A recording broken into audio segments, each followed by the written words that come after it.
পালানোর দিন সেই কয়েক ঘন্টা শেখ হাসিনা গণভবনে যা যা করেছে তা নিয়ে আস্ত একটা সিনেমা বানানো যাবে। একদিকে পদত্যাগে অনড় শেখ হাসিনা, অন্যদিকে পুলিশ ও কিছু সামরিক কর্মকর্তা। কি হয়েছিল তাদের মধ্যে, বিস্তারিত জেনে নিন। ৪ আগস্ট রাত ১২টা থেকে সোয়া ১২টার দিকে তিন বাহিনীর প্রধানদের সঙ্গে বৈঠকে শেখ হাসিনার পদত্যাগের বিষয়টি তোলেন তৎকালীন প্রতিরক্ষা বিষয়ক উপদেষ্টা অবসরপ্রাপ্ত মেজর জেনারেল তারিক আহমেদ সিদ্দিক। এতে শেখ হাসিনা রেগে গিয়ে জানিয়ে দেয় যা হওয়ার হবে, তিনি ক্ষমতা ছাড়বেন না। তিনি সেনাপ্রধানকে মেরুদণ্ড শক্ত করে কঠোর হয়ে বিক্ষোভ দমনের নির্দেশ দেন।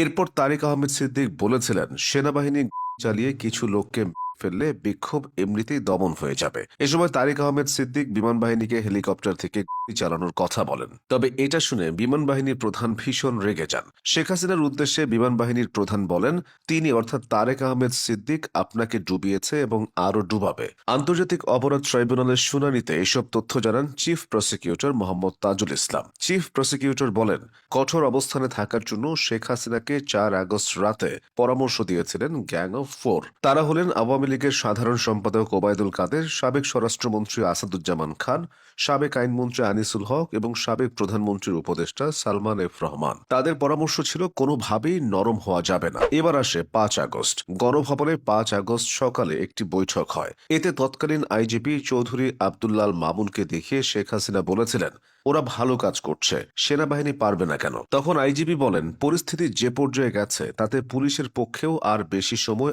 এমন কঠোর অবস্থান ধরে রাখা সম্ভব না। ফোর্স টায়ার্ড, অর্থাৎ বাহিনী ক্লান্ত হয়ে গেছে। এরপর সামরিক কর্মকর্তারা শেখ হাসিনাকে ক্ষমতা ছেড়ে দেওয়ার পরামর্শ দেন। ওই বৈঠকের এক পর্যায়ে শেখ হাসিনা রেগে যান এবং বলেন, তাহলে তোমরা আমাকে গুলি করে মেরে ফেলো এবং গণভবনে কবর দিয়ে দাও। ওই বৈঠক থেকে সামরিক কর্মকর্তারা শেখ হাসিনাকে গণভবনের অন্য একটি কক্ষে নিয়ে যান।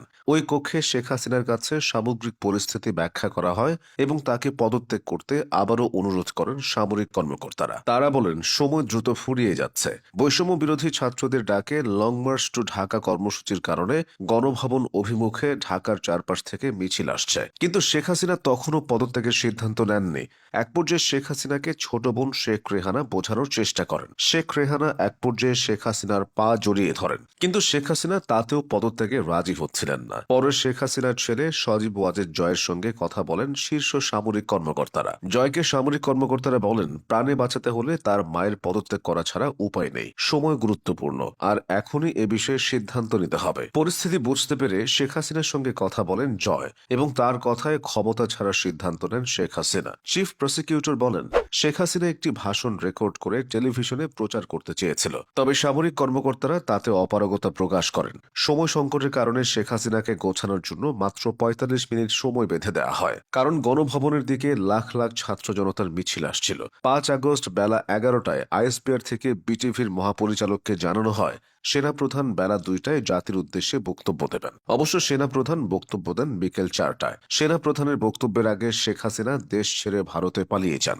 শেখ হাসিনাকে বহনকারী বিমান বাহিনীর উড়োজাহাজটি ঢাকা ছাড়ার সময় একটি প্রশিক্ষণ ফ্লাইট হিসেবে উড্ডয়ন করে এবং এর ফ্লাইট পথ এবং অবস্থান অন্যদের না জানাতে ট্রান্সপন্ডার বন্ধ করে দেওয়া হয়। এভাবেই শেখ হাসিনার দীর্ঘ ১৬ বছরের শাসনের অবসান ঘটেছে। তার শেষটা নাটকের চেয়েও নাটকীয়।